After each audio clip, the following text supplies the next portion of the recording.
is going on, guys? Today we're about to go to the auto shop, to the paint store, to not complain, but basically kind of complain and show them that the front bumper does not match up at all. I mean, you guys saw the picture before, or the video before. It's like gray in the front. I don't know. It's like Nardo gray, and like my car's white, so I don't know why it's not color matched, especially when I gave them the color code and everything. So gotta go figure that one out. All right, here we are, Martin Auto color.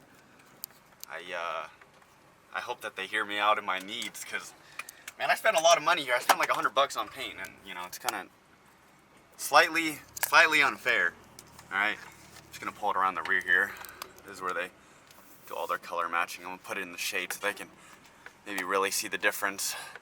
Actually, I should probably put it in the sun so they can see the difference. I'm just gonna put it right in front of where their paint warehouse is, so they get a good whiff and a good look of how badly it's color matched. Yeah, it's a 91 240 SX.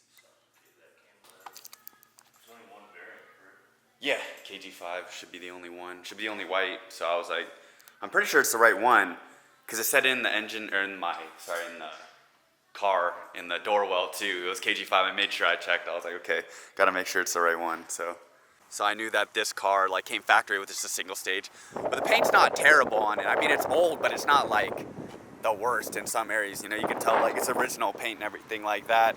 But you know, it's never been reshot or anything like that. But as you see, I painted the front bumper, and I was like, dang man, like it's pretty far off from this white. I was like, it's like gray almost. So You say you sanded it down? I did as much as I could. Obviously the paint, the sanding isn't exactly perfect, but I used like 400 grit on the DA, and I fine sanded it down with the 600. So I know that the cracks aren't perfect, but the overall color, I was like, shoot. I was like, dang. You know, that was what I was like, man, that's really far off, you know? So that's why I was like, it was strange. And then it is KG5. Right here from the, yeah, I pulled it from the VIN right here, and you can tell it's never been repainted or reshot, because you know the door well. This is the original color inside the door well, and it's not too far off from outside stuff. So I was like, dang, like I was like, man, like I don't think the paint's that faded, but yeah, the front bumper I was like, it's pretty far off. So Did you prime it? I did prime it. I primed it and sanded it 600. I went down to 600 for it. You used white primer, right? Yes, I did. Alright guys, so Martin Auto, they totally made it right. You know, I was being totally rational with them. I didn't come in like screaming at them, and you never should do that. But yeah, they gave me another can. This one they said they mixed, you know, he mixed it. I guess the lead tech guy did it. So this one should come out perfect, he said. If not, then, you know, he said try water-based, which is a 2-stage paint, and the color usually comes out a lot closer. If I have to go down that route, I will. But I'd prefer to stay with the single stage, because that's what the car was painted with, and that's what I'd like to, you know, keep, I guess. So, all right, let's get out of here and sand the bumper down again. I don't want to take it off again, so we'll figure it out. Guys, I just had to pull over because there's very strange noises coming from the rear end of my, oh my God, it's an R8. Sorry, there's really weird noises coming from the rear end of my car.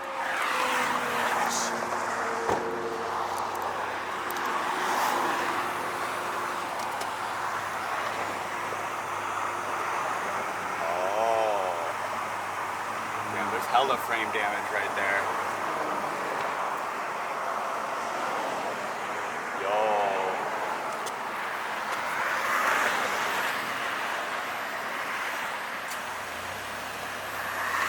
I don't know what it is, but something's not right back here. Huh.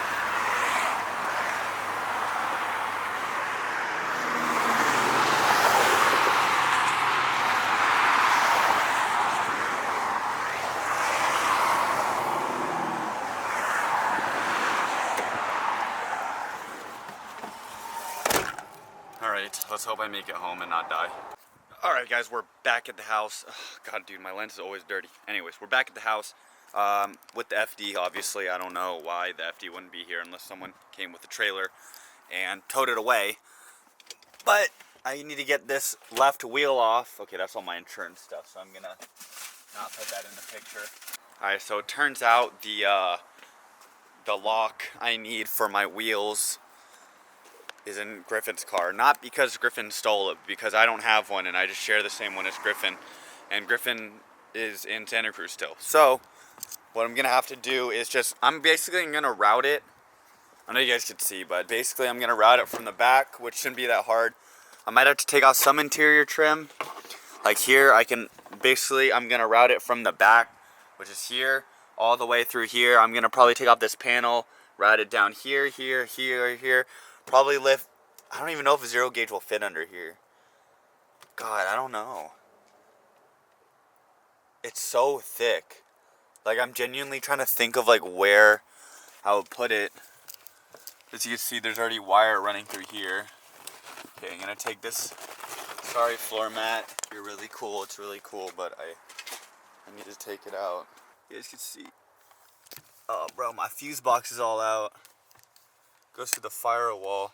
Right, bro, the seat's in the way. I'm sorry. Get my fire extinguisher out of the way. Bro, I'm really debating. I think I'm just gonna. It's honestly 4 bolts, man. I'm just gonna take the seat out. Sorry, bride. I'm just gonna take it out. Like it's not getting in the way, but it's getting in the way. Here we go. All right.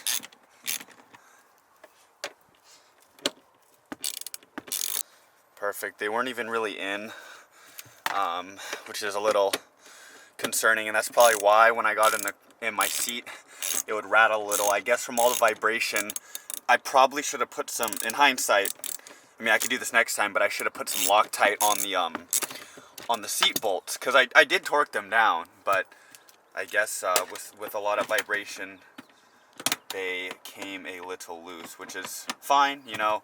Obviously, if they become loose, it's something very easily diagnosable. Like, yeah, obviously, if I'm rattling in my seat, I'm gonna sit down and tighten them back down. But, you know, just to prevent all that, I'm probably just gonna do some Loctite thread. It's probably the hardest part, is getting this seat out, man. Get my fire extinguisher out of the way.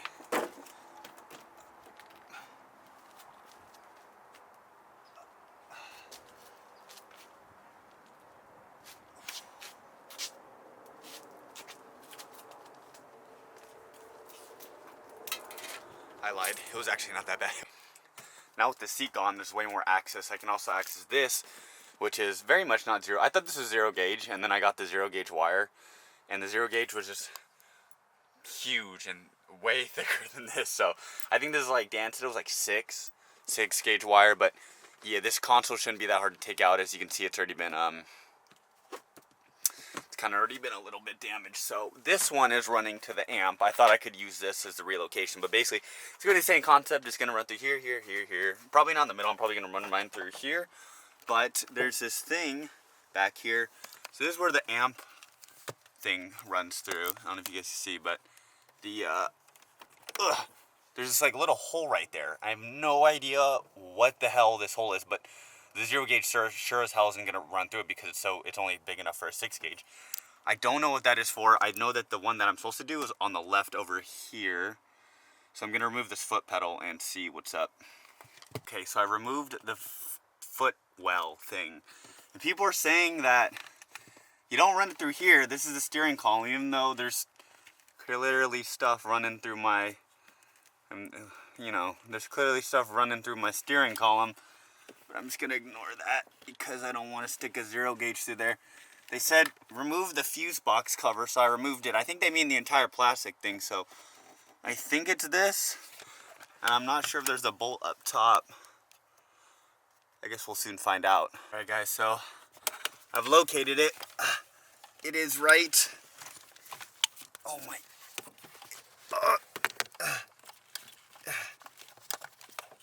It is right there. I don't know if you guys are able to see that. But basically, it is. Let me see if I can pull this down. Nope, that's not gonna happen. I need to basically. I'm gonna pull these harnesses out of these. I'm gonna remove this fuse box. It's in the way. Alright, you guys definitely don't have to do this, but I am because I'm extra and I need the space, man. I hate hitting this shit and it's really annoying. So I'm taking off the wheel. The Hello Kitty wheel is gonna go, at least for now, temporarily. Also, it's really loose, which is a little concerning, because if my wheel fell off while I was driving, especially ripping some toge, that would, ooh, don't want to scratch it. It's a limited edition wheel. That would be unfortunate if my wheel fell off. That's very, very dangerous. Alright, so I realized that this harness, this fuse box, I can actually move it without really removing any of the plugs by just pulling on this. It's actually in here, the thingy, so I think if I pull this up and pull it a little more, I can get it out of the way so I can access the firewall. To do that, I'm just going to remove this, this side piece right here. It's just removed by 2 Phillips heads, so hopefully, I don't even know how it's staying in, but it's just with 2 Phillips heads. It's obviously under the door, so I guess it's not under a ton of vibration, especially when it's closed. It's completely sealed. But it's just kind of amazing how some of these rare, I would call it rare, honestly, pieces are still intact from like 30 years ago. You know, like, look how clean this is, man. Like, I know you guys may think, well, wow, that's beat up, but like, I feel like this is pretty clean compared to like some of the things. I don't even know this OEM, to be honest.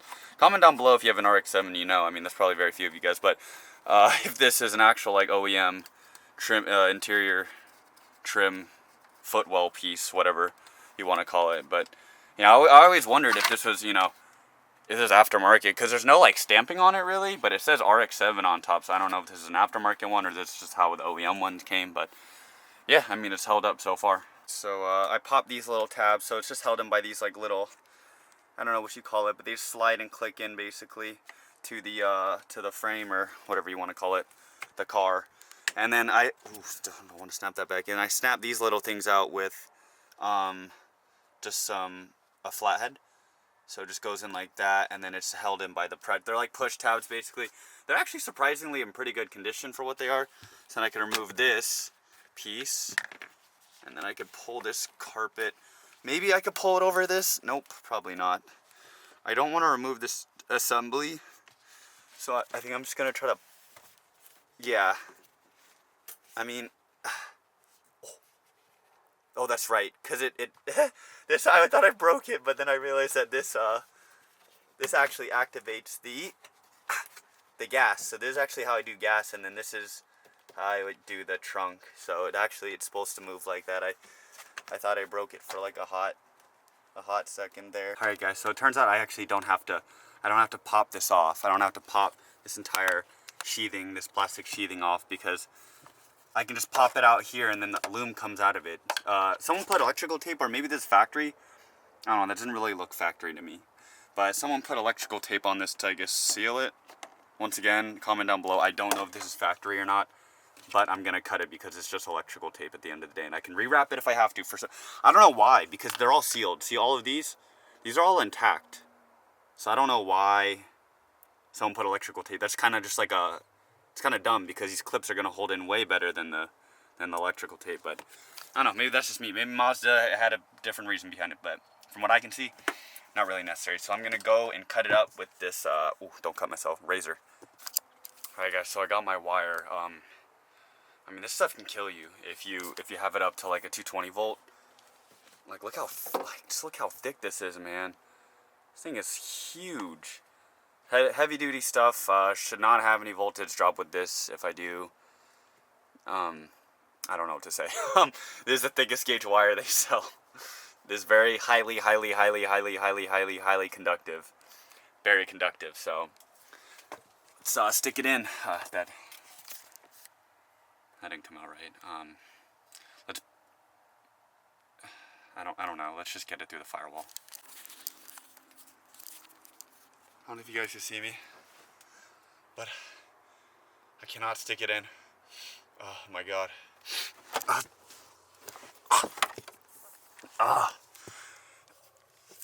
Okay. Let me show you guys. I'm trying to stick it through that hole right there. See that hole? Where the yellow thing goes through? That's the firewall. That's where the engine harness goes through. That is what I'm trying to stick freaking this fat ass, thick ass wire through. I'm trying to stick it in that little hole right there. and it's so tight, and it's just not fitting. All right, guys, it was way too tight. I literally, what the get out of here. Fuck, man. Shit's all scratched up now. My arm.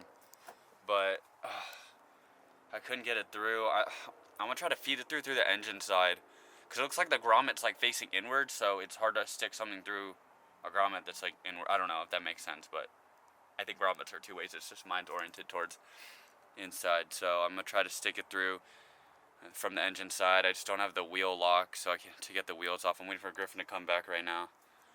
So once Griffin comes, I can get the wheel off. Hey guys, Griffin finally came home and brought the wheel lock, man. He came home. And I can finally get this damn wheel off.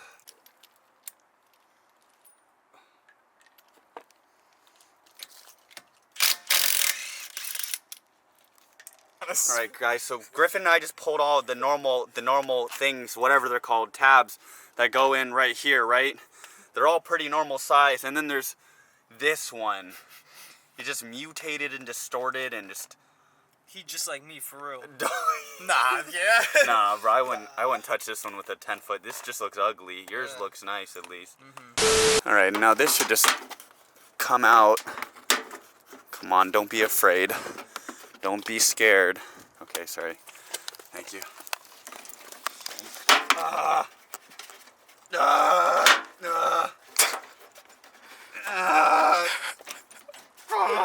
Okay, there we go. That's a lot better. Now I have access to all the stuff back here. Oh, I don't think there's ever been... There it is. No, it's not. There it is. This is a little grommet I was trying to stick my thing through. Stick the wire through. And you just gotta pull it out like this. So you have more... Oh, I can't see it. No, I know. Okay, Sorry. there you go, you got it. So this is a little grommet that I'm gonna stick the fat ass wire through. And the reason I couldn't get it through is because this freaking thing was through it. This freaking thing was through it. Man. Okay. The thing is off, so I just have to basically squeeze it through. I don't know if you guys can see, but it's like there's slits in it. So I'm gonna basically, oh my god. Sorry guys. Okay. So if you can see, there's the engine loom, and there should be some Sorry. Oh, something falling on me. So, and then I should be able to stick the wire through there. I'm gonna try to just stick something random through it to make sure that I can puncture it. I can make sure I can penetrate it before I go in completely. So, if we take this little thing and stick it through. Oh yeah, that went in nice. Yup. Like a hot dog down a hallway. It's going in there. Freaking this fat ass grommet right here that's blocking it, obviously for rain and stuff like that, because you don't want to fry your engine harness. I've done that one too many times. I was gonna say, wouldn't want that. Griffin Flashback. Griffin experienced that one on the way back from LA the first time we went, and that's something we both learned, and he's gonna do with his S13. I'm gonna do with my S13. It's something we both learned, a very valuable lesson. Don't rub through your wiring harness. It's Don't not do that. worth it, man. Don't do that.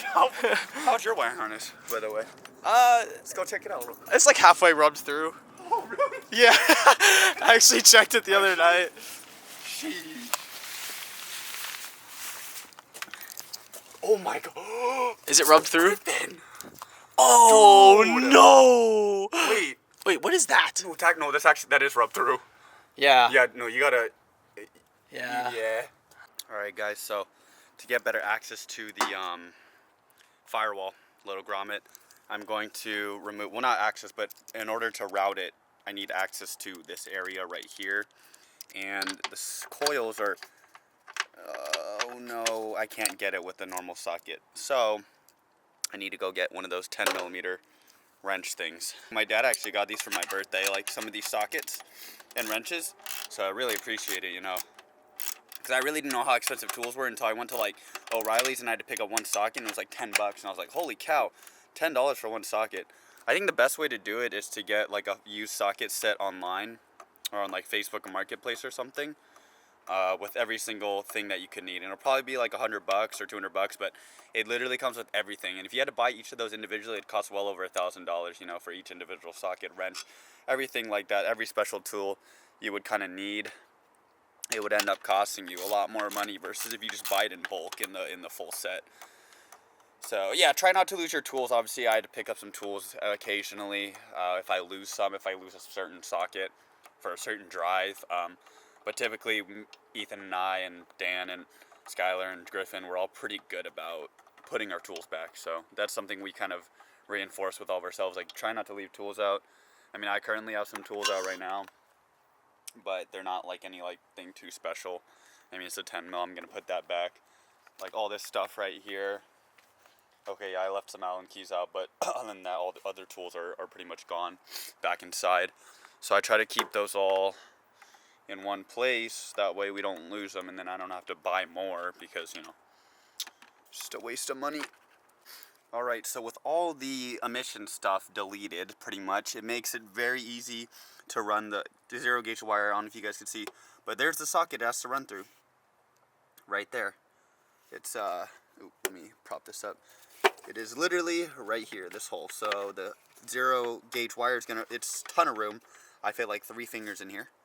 And I'm gonna run it through there and basically run it through here, here, all the way, just right here to where the battery terminal post is. And from there, it should be pretty easy. I mean, I have everything there. So you can see I have this open. There's a little hole from the, you guys saw it from the top side, but this is from the side. And then it just goes into that grommet right there. And then, yeah, I just have to feed it through basically from the inside. All right, holy cow, my camera's almost dead. Okay, anyways, here's the zero gauge. I'm gonna stick it through right here. Okay, it's going in nice and easy. That sounded weird. But yeah, look, it's right there. There it is, it went through the little hole right there. And then now I have to get that. Oh. Nah, the car's already broken. Anyways, now I just have to get this thing. Let me put this on like a rotor or something. I don't know if you guys can see, my battery's almost dead, but I got it through. You can see, I'm actually able to feed. Okay, dude, this light needs to turn on. Okay, as you can see, now with more light, it's actually able to go through. Like this. I'm literally feeding it right now into the hole. It's a little tight. Oh yeah, it's going through. Oh, it's a good fit. Ugh. Oh my god. It's hard a little because it's like all bent up here, but if I just keep feeding, that's why it's looping around here. I can see it wiggle through.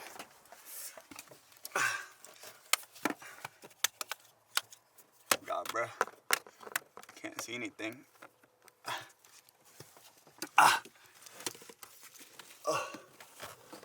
Is it through? I can't see.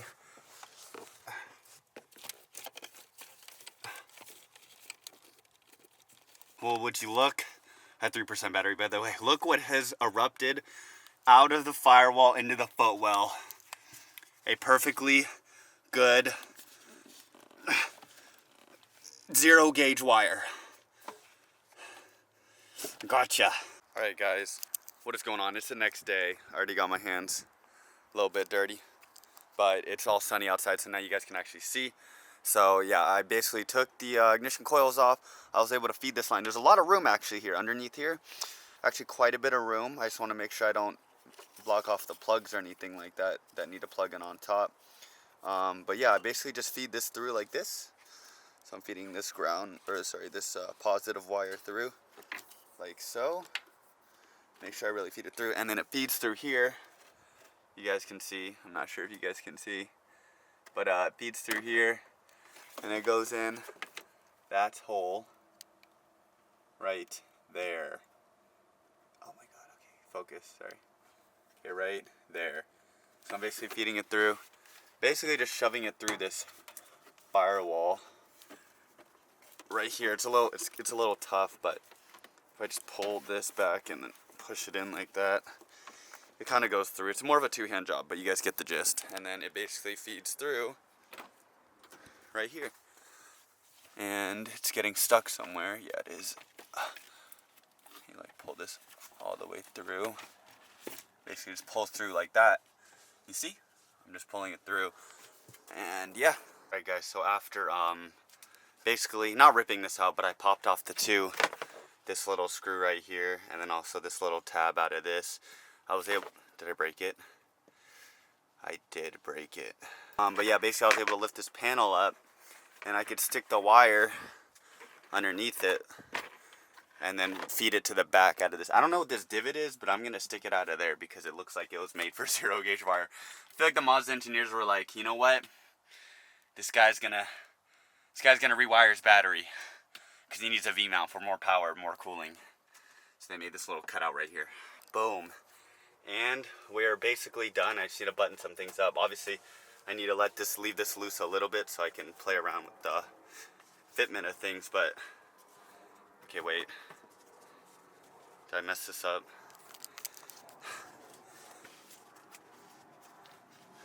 Did I? I may have messed this up a little bit. Okay, I'm gonna need this, but basically, look at this. Damn, you wouldn't even know there's a battery rewire coming out of here. Obviously, I need to get this a little tighter. I don't know. I think I put this on first, and then I should have pulled the carpet back, so maybe I need to undo this a little bit. Okay. I'm low-key. I'm like sweating right now because it's like 88 degrees. But yeah, as you can see, I mean, it's a little fatter. Obviously, it doesn't close all the way. These clips aren't gonna close completely because there's a fat-ass 0 gauge wire underneath. But once I put the where is it? This side thing on, this side trim, it should cover it completely, so it won't even matter. Yeah, see?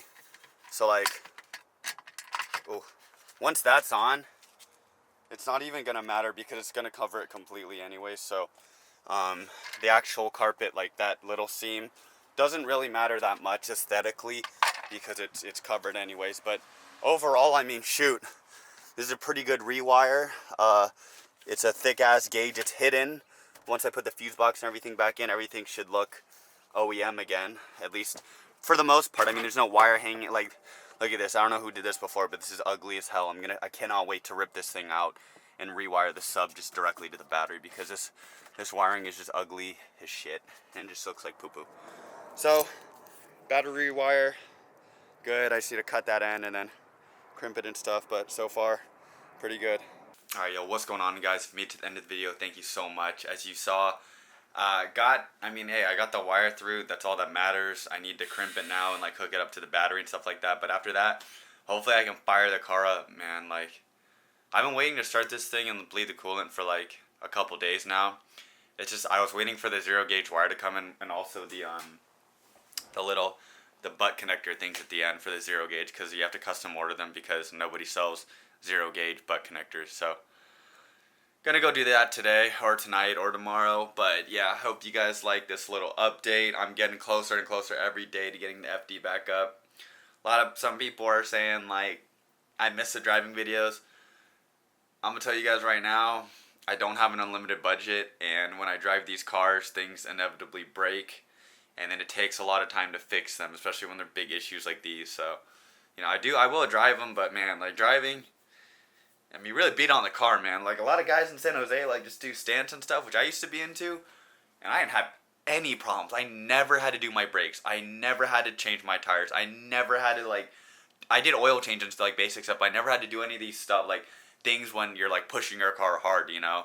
I never had to do oil cooler upgrades. Like I just was riding around on a stock car with just dumb wheels or a dumb suspension and wheels. Like I get why the stance guys do it. Like it's just so much easier to like maintain and stuff like that versus actually like driving your car hard.